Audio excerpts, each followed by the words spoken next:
what do you think about a country which implements Sharia law with all the things that this includes, where cutting off the hands of people who steal, stoning women who are involved in adultery, stoning couples that take part in sexual relations before marriage?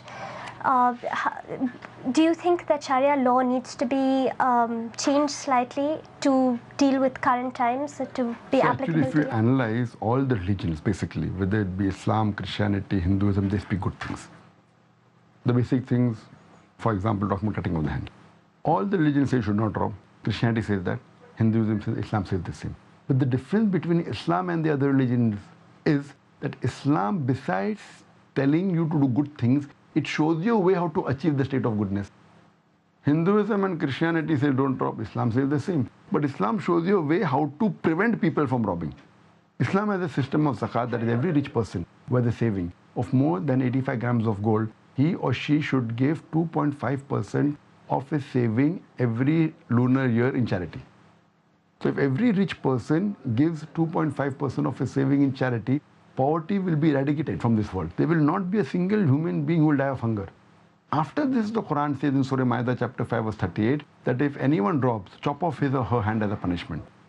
Many people will say the chopping of the hands in this age of science and technology is a barbaric law, it's a ruthless religion. And they think that if you go to Saudi Arabia where this law is practiced, anyone who robs, chopping of the hand, they think that every second person they'll come across will have his hand chopped off. Believe me, I have been to Saudi Arabia more than 50 times. I have not come across a single human being whose hands have been chopped off. Not that no one's hands have ever been chopped off, but it's not as common as they think it is. There will be few people whose hands have been chopped off, but the law is so strict that a person will think a million times before robbing. Now, I am asking a question. Today we consider America to be one of the most advanced countries in the world. Do you know it has one of the highest rates of robbery and theft? I am asking a question that if you implement the Islamic Sharia in USA system, that every rich American who has a saving of more than 85 grams of gold should give 2.5% of his saving in charity every lunar year. After that, if anyone robs, chop off his or her hand as a punishment. I am asking you the question that will the rate of robbery and theft in USA, will it increase, will it remain the same, or will it decrease? Will it increase, will it remain the same, or will it decrease? It is a practical law. That's the reason the least rate of theft in any country in the world, Saudi Arabia. Not that the Saudi police is very good and intelligent, but the law is so strict that a robber will think a million times before robbing. Here what happens if you rob, you get caught, you bribe the police, you get away, nothing happens. So here the law is so strict and they know that if they're caught, the hand will be chopped off. But rarely will you find once in a blue moon somebody's hand is being chopped off. Here you find there are hundreds of robbery, thousands of robbery every day. There it is, once in a blue moon. And even if it takes place, and it is the duty of the government to see to it that no one robs bread. Suppose someone robs bread, you can't chop off his hand.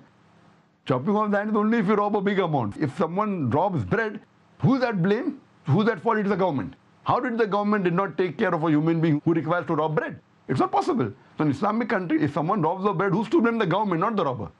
Their hand won't be chopped off. It will be identified that why is he robbing bread? Doesn't he have food to eat? So it is a complete way of life. That's the reason I completely agree. What we have to see, practically see. I don't believe that the Saudi police are very intelligent. But the law is so strict and they're so firm that, and today suppose, if Saudi Arabia relaxes the law and stops cutting of hand, very soon even the robbery rate in Saudi Arabia will rise. So I'm asking you a question, what is wrong in this? What is wrong in this law? Same thing you're asking about death penalty for someone who rapes. Now, I'm asking the question. That is Islam as hijab is there. After that, someone names death penalty. I have asked this question to thousands of non-Muslims. I'm asking you, brother, that God forbid someone rapes your mother or someone rapes your sister. And if the rapist is brought in front of you, what punishment will you give him? I'm asking, suppose you are made the judge and someone rapes your mother, God forbid, just hypothetically, and if you are made the judge and if the rapist is brought in front of you, what punishment will you give him? At that point of time, I may be angry. What will you do? Someone rapes your mother, and if the rapist is brought in front of you and you are made the judge, and you are asked that whatever punishment you give, since you are the judge, I'll give the rapist. What punishment will you give him? I can attack him. What will you do? So what punishment will you give? You have to attack. You have to give the punishment. Punishment will be executed by the police. Suppose you are made the judge. What punishment will you give him? Sister, if you are made the judge, and if someone rapes your mother, what punishment will you give to the rapist? Probably a life sentence. Life sentence. I have asked this to thousands of non-Muslims. All have given the same answer. Some go to the extent of saying we'll torture him to death.